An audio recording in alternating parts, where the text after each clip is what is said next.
Hi, and welcome to the first episode of Big Blue News this school year. Let's waste no time and get right into it. In Swampscott, there's been news around town about one of the most popular spots for people living here. For almost a year now, there has been lots of construction in part of Village Square.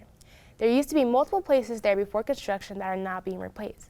From this construction, we're expected to see 163 new apartments for people to live in, electric vehicle charging stations, a 28% reduction in existing asphalt surfaces, a 32% increase in landscaped areas and trees, and use of native plantings. Where it's estimated to see this construction done somewhere during the year of 2027. Even though the main construction is supposed to be done by then, multiple places near it, such as Vin Nails and Spa and Premium Martial Arts, have already been remodeled and are either open or almost ready to do so. Last Thursday, Massachusetts Governor Maura Healey responded to the federal government's actions, which caused our state insurance companies to have to cover the cost of COVID, RSV, and flu vaccinations. The Department of Public Health and Center for Disease Control, under the orders of the department's head, Robert F. Kennedy Jr., are no longer recommending these vaccines and rolling back funding. This controversial decision led Healey to respond by saying, "Massachusetts has the best health care in the world. We won't let Donald Trump and Robert Kennedy get between patients and their doctors and become the first in the nation to impose a vaccine mandate separate from the federal government. This mandate ensures that COVID, RSV, flu, measles, chickenpox, and hepatitis B vaccines will remain accessible to everyone in Massachusetts, regardless of their financial or insurance status." Kennedy has his own response where to call the COVID restrictions dysfunction produced irrational policy during COVID and an OPD on the CDC website. Last Friday, during a Senate hearing, Kennedy said, "I don't know how many died. I don't think anyone knows because there was so much data chaos coming out of the CDC." He remains in his anti-vaccine stance. Moving on to something regarding school. The new school year has brought us multiple new faces to meet, not just the freshmen, but also Ms. Zotto, the new principal of SHS. She has many new plans for the school year. She, along with the new superintendent, Mr. Kalshman, have a lot of forms back at lunch. Some students are happy about this, but others don't seem to care much. One thing that students do care about are the senior privileges being stripped away. Seniors are no longer allowed to have open campus during lunch or arrive early or leave late based on whether or not they have a study at the beginning or end of the day.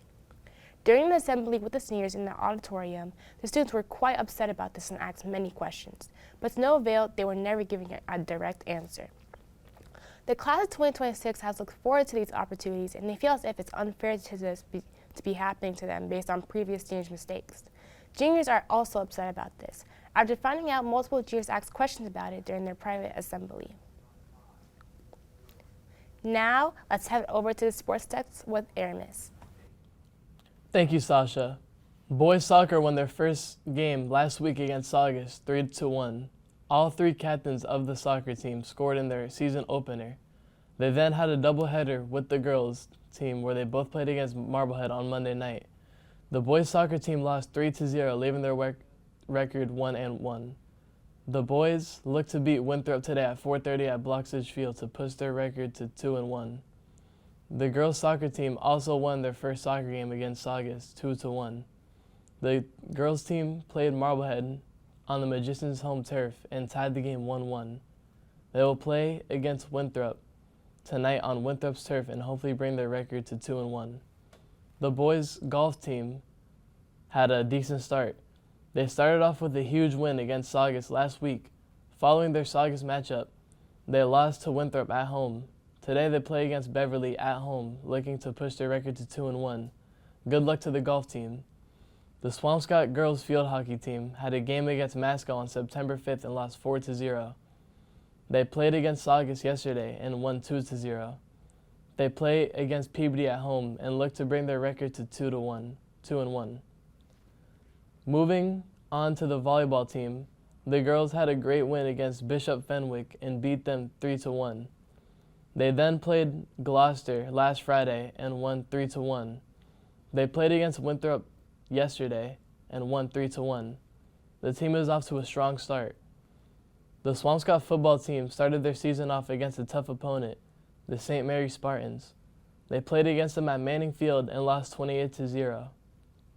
They play against another tough opponent, the Lynn English Bulldogs on Friday.